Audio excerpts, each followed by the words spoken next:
One of the chapters that's been very successful for Walleyes for Tomorrow is the Shawano Lake chapter. Ken Vandepas is our chapter chairman there. They run one of our portable hatcheries. They gather 4 to 6 million eggs every year, incubate the eggs, and put them back in the lake.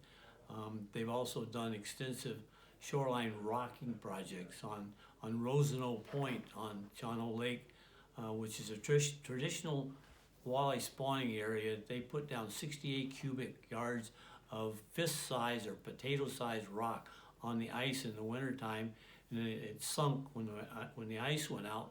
And Ken called me in the spring, and he was out shining at night when the walleyes come to shore, and told me he saw a lot of small males. And the next day we set our net there, and we took 1 million eggs from the females that were spawning on this area. And all we try to do is expand the area so that it gives the females a bigger opportunity or a greater area for them to spawn on, so that more eggs can be deposited.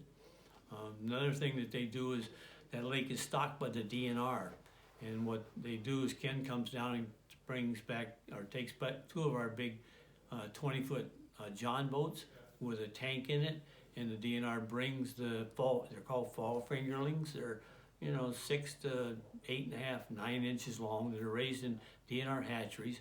The hatchery truck shows up, they put some eggs in a tank, and we broadcast spread them all over the lake. So all these little new fish that have never been out of an environment other than where they're swimming with their brethren that are all the same size, can acclimate to. They put them in the vegetation, they put them out in deep water, they put them over sandy shores, they spread them all around in the hopes that they will better acclimate and survive in Shawano Lake. And that's a lot of work.